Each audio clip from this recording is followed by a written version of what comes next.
Hello students, good morning everyone. Welcome to today's lecture General Knowledge. In the last lecture in General Knowledge we had done chapter number 13. Right? अब तक हमारा chapter number 13 complete हो चुका है. Today we will start our chapter number 14. So you have to open your textbook and chapter number 14 and write with me. एक chapter से हमारा chapter number 40 का क्लॉक वर्ड पजल. ये जो पजल है ना आपको क्लॉक की तरह दिख रहा है. अब हमें उसके हैंड ड्रॉ करते जाना है और स्पेलिंग बनाते जाना है. राइट. सो यहाँ पे सब इंस्ट्रक्शन दिए गए हैं कि किस तरह से हमें यहाँ पे सोल्व करना है ये puzzle. So in the clock word puzzle you have to find 12 different parts of our body. That means इस जो क्लॉक है उसमें हमें 12 बॉडी पार्ट्स दिए गए हैं. Right. 12 body parts of our different bodies. The first half of each body part is written in the outer circle while the other half is inner circle. यानी हमें स्टार्ट कहाँ से करना है? आउटर सर्कल से हमें स्टार्ट करना है और फर्स्ट लेटर जो है उसका आउटर सर्कल में है और उसके बाद के जो लेटर है वो इनर सर्कल में है.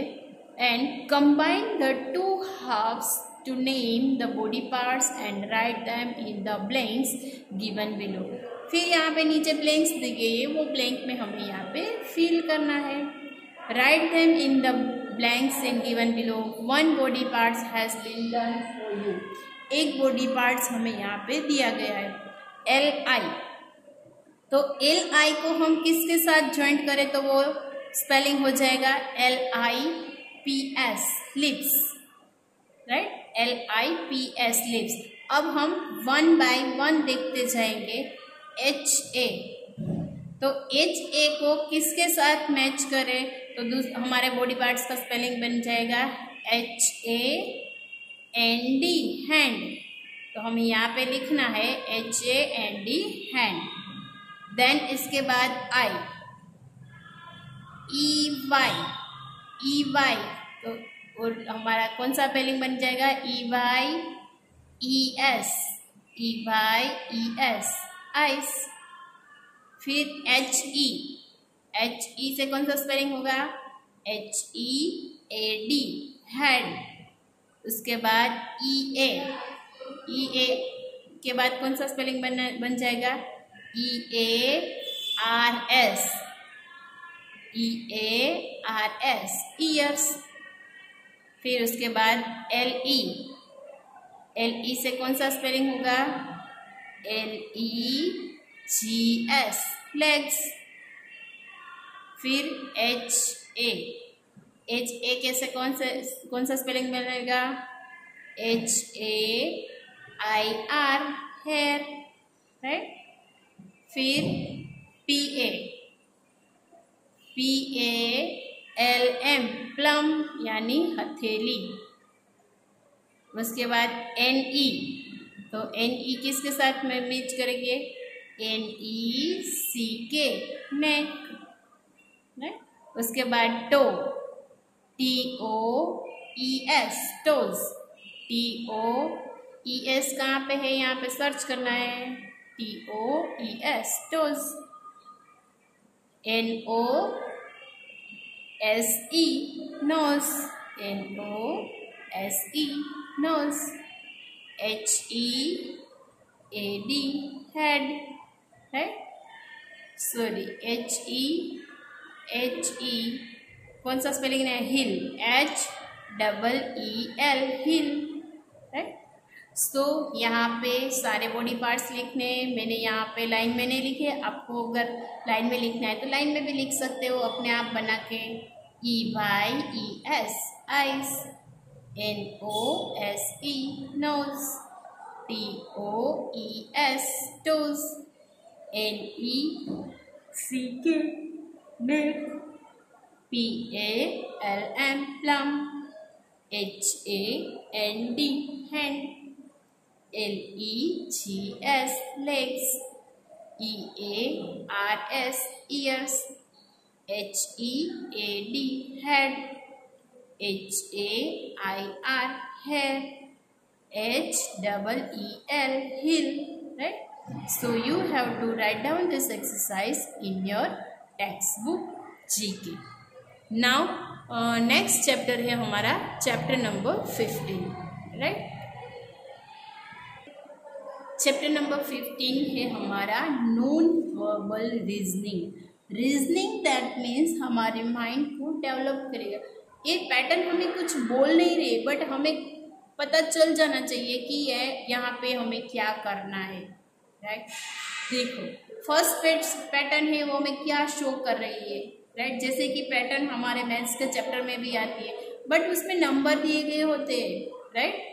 तो हमें यहाँ पे क्या करना है, सिर्फ समझना है कि उसके बाद हमें क्या करना है. फर्स्ट ऑफ देखो यहाँ पे 1 लाइन है, यहाँ पे 2 लाइन है, यहाँ पे 3 लाइन है, तो यहाँ पे हम कितनी लाइन करेंगे, 4, बिकॉज ऑफ सीक्वेंस में है 1 2 3, उसके बाद 4, तो यहाँ पे इस तरह से आपको 4 लाइन करना है. देन नेक्स्ट सब जगह पे स्क्वायर दिया गया है, स्क्वायर में एक एक सर्कल दिया गया है, तो वो सर्कल किस तरह से है, देखो फर्स्ट सर्कल यहाँ पे, सेकेंड सर्कल ऊपर है तो यहाँ पे हो गया, थर्ड सर्कल है वो यहाँ पे, तो अब नेक्स्ट सर्कल कहाँ पे होगा, यहाँ पे नीचे, तो एक स्क्वायर होगा और उसके बीच में एक नीचे की साइड एक सर्कल होगा. तो हमें समझना है कि एक स्क्वायर है ना, उसकी चारों साइड है वो सर्कल है. नेक्स्ट पैटर्न सब जगह पे क्लॉक दी गई है. देखो एक चीज कॉमन है कि जो बिग हैंड है ना वो सब पे 12 पर है. उसके बाद हमारी जो वॉच है ना उसकी 4 साइड होती है, राइट? जो फर्स्ट स्मॉल हैंड है ना वो 3rd के ऊपर है, सेकेंड स्मॉल है ना वो 6 के ऊपर है, उसके बाद थर्ड वॉच में जो स्मॉल हैंड है ना वो 9 के ऊपर है. तो अब स्मॉल हैंड कहाँ पे आ जाएगा, 3 पे आया, 6 पे आया, 9 पे आया, अब कहाँ पे आ जाएगा, 12 पे, राइट? तो यहाँ पे हमें दोनों हैंड्स है वो 12 पे ड्रॉ करना है. दैट मीन्स हमारे क्लॉक के 4 पार्ट कर दिए. 1 हैंड 3 पे, सेकेंड हैंड 6 पे, थर्ड हैंड 9 पे एंड फोर्थ हैंड है वो हम 12 पे ड्रॉ करेंगे. बिग वाला हैंड और स्मॉल वाला हैंड दोनों. नेक्स्ट ट्रायंगुलर दिए गए हैं.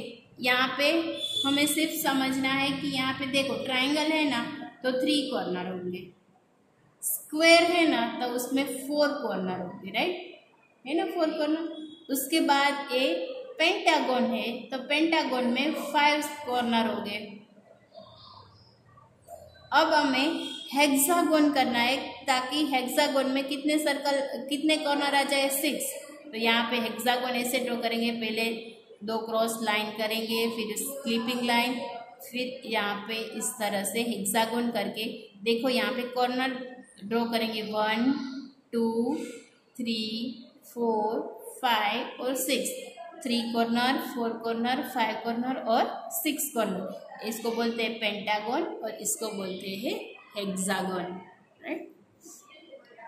Next exercise number 2, draw the next 2 figures for each of the following. यहाँ पे हमें 2 फिगर ड्रॉ करना है. सिर्फ पैटर्न है, एक स्टार 2 सर्कल, एक स्टार, तो यहाँ पे क्या आ जाएगा, 2 सर्कल. अगेन हम पैटर्न कंटिन्यू करें तो एक स्टार 2 सर्कल, एक स्टार और 2 सर्कल, इस तरह से पैटर्न एक कंटिन्यू करेंगे. इसके बाद नेक्स्ट यहाँ पे सर्कल दिया गया है, तो सर्कल में फर्स्ट सर्कल में ये पार्ट फिल किया गया हुआ है, सेकेंड में उसका बाजू वाला फिल किया गया हुआ है. दैट मीन्स ये हो जाएगा. मैं ड्रॉ करूँ तो थर्ड वाला पार्ट यहाँ पे है तो दैट मीन्स यहाँ पे होगा, और फोर्थ वाला पार्ट है वो यहाँ पे होगा. तो अगेन 4 पार्ट तो कंप्लीट हो गए. तो हम अब क्या करेंगे, ये 4 पार्ट कंप्लीट हो गए तो अगेन हम कहाँ से शुरू करेंगे, यहाँ से. तो ए वाला पैटर्न है वो यहाँ पे करेंगे और ए वाला पैटर्न है वो यहाँ पे करेंगे, because of A first part है, उसके बाजू वाले का पार्ट सेकेंड पार्ट. नेक्स्ट अब यहाँ पे एक टाइल्स पैटर्न दी गई है, राइट?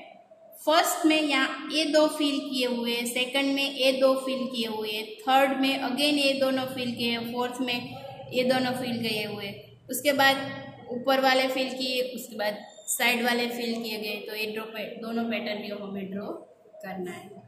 ओके, नेक्स्ट पैटर्न, एक नेकलेस है, उसमें 1 बीड है, सेकेंड नेकलेस में 2 बीड है, थर्ड नेकलेस में 3 बीड है, फोर्थ नेकलेस में कितने 4 बीड है। तो यहाँ पे एक नेकलेस ड्रॉ करके हम इसमें कितने बीड ड्रॉ करेंगे, 4 के बाद 5, 1 2 3 4 एंड 5। उसके बाद यहाँ पे 6 ड्रॉ करेंगे, 1 2 3 4 5 and 6। Okay, so you have to complete this pattern in your text book. Next यहाँ पे एक एक्टिविटी दी गई है, activity number 5, be honest and be good. एक सजेशन है आपको कि आप आपकी लाइफ में बी ऑनेस्ट और बी गुड रहो। आपकी जो हैबिट है वो ऑनेस्ट होनी चाहिए, आपकी जो पर्सनालिटी है वो गुड होनी चाहिए। बट किस तरह से हम अच्छे बच्चे बने, आपको अच्छे बच्चे बनना है तो किस तरह से बने, यहाँ पे देखो सम सिचुएशन दी गई है। अगर ऐसी सिचुएशन है तो आप क्या करोगे, यहाँ पे ऑप्शन भी दिए गए हैं।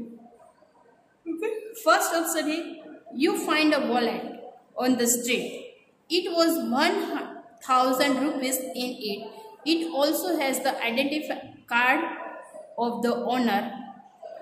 यू मान लो एक स्ट्रीट में से आपको एक वॉलेट मिल रहा है और वो वॉलेट में 1000 रुपीज है और इसके अंदर जो व्यक्ति का वॉलेट है उसका आइडेंटिटी कार्ड है। तो आप इस पर्स का क्या करोगे, pocket the money and leave the wallet. आप पॉकेट में से मनी को ले लोगे और पॉकेट है वो लीव कर दोगे। Give the wallet as it is to your parents so they can give it to the owner. क्या ये वॉलेट आप अपने पेरेंट्स को दे दोगे ताकि वो पेरेंट्स से वो अपने ओनर यानी जो जिसका वॉलेट है उसको दे दे, और या फिर show off the wallet to all your friends, या ये जो वॉलेट है वो अपने फ्रेंड को बताओगे कि देखो ये वॉलेट है मुझे मिला। तो आप इन सब में, इन तीनों सिचुएशन में आप क्या करोगे वो आपको यहाँ पे टिक करना है। मैं तो ये वाला करूँगी कि मैं मेरे पेरेंट्स को दे दूँगी और उसको बोलूँगी कि ये जिसका भी है वॉलेट उसको पहुँचा दो। तो दैट मीन्स ये हमारी एक अच्छी पर्सनालिटी, बी ऑनेस्ट, यानी हमें ऑनेस्ट दिखाना चाहिए, किसी की चीज़ हमें कभी लेना चाहिए नहीं। Second, you accidentally broke a vase in your house but nobody show you. You accidentally broke a vase, accidentally आपके घर में से कुछ भी ब्रोक हो रहा है और आपके घर में कोई नहीं है, तो tell your parents you don't know how it happened और who did it. Second, blame it on someone else in the house and tell the truth and that it was only an accident but you are sorry for it. Yet accidentally आपके घर में से एक वेस है यानी flower pot है वो टूट गया है और घर पे कोई नहीं है, तो आप क्या करोगे, आपके पेरेंट्स को बोल दोगे कि मुझे नहीं पता है कैसे हुआ, ऐसा बोलोगे, या फिर आप अपने दूसरे यानी कोई भी अपने फ्रेंड्स है, वो कोई भी आपके साथ खेलने आ रहा है उसको बोलोगे कि मम्मी मैंने नहीं तोड़ा है, इन्होंने तोड़ा है, ऐसा बोलोगे। या फिर जो भी सही बात है वो आप अपने पेरेंट्स को बता दोगे। आप क्या करोगे, tell the truth and that it was only an accident. आपको सही बोल देना है कि ये सिर्फ एक्सीडेंट है, वो भूल से मुझे हो गया, और क्या बोलना है, सॉरी बोलना है कि नेक्स्ट टाइम ऐसा नहीं होगा। Then your friends are angrily discuss a new movie that they will all watches but you haven't seen it. They ask you what you think about it. आपके सारे फ्रेंड्स है वो एंग्रीली डिस्कस कर रहे हैं कोई मूवी के बारे में और आपने वो मूवी नहीं देखा है, तो आप क्या सोचोगे, parented as if you have been seen the movie and really like it. Say that the movie was stupid then leave and tell your friends that you haven't seen the movie. आप अपने friends को बोल दोगे कि मैंने ये movie नहीं देखा है तो मैं क्यों डिस्कस करूं, right. Next, intelligently is the quality of being honest and doing what is right. It is the basic of our good characters. वो हमारे लिए, ये जो सारी सिचुएशन अगर आपके सामने आए और हम इस तरह से आंसर देते रहे तो वो हमारी एक गुड क्वालिटी है। क्या है? हमारी गुड कैरेक्टर है, गुड क्वालिटी है। इसलिए हमें बी ऑनेस्ट रहना चाहिए और बी गुड रहना चाहिए और हमारी जो हैबिट है वो भी अच्छी होनी चाहिए। Okay, next, explain why the following are wrong. आपको गलत नहीं बोलना है। क्या? कभी भी आपको गलत बोलना नहीं है। ये जो सिचुएशन है ना वो आपको डिस्क्राइब करना है, एक्सप्लेन करना है, बट वो हमारे लिए इम्पोर्टेंस नहीं है। नेक्स्ट, ये जो रिवीजन एक्सरसाइज है, रिवीजन एक्सरसाइज नंबर 3, वो आपको HW में कंप्लीट करना है। ओके, बिकॉज ऑफ ये जो सारा सिलेबस है वो आगे के चैप्टर्स में ही है, तो आप आगे से देख के या फिर लर्न करके एक रिवीजन एक्सरसाइज है वो आप डन कर सकते हो। ओके, तो आज का जीके का लेक्चर हम यहाँ तक ही रखेंगे। आज के लिए इतना ही रखेंगे। Thank you, good bye.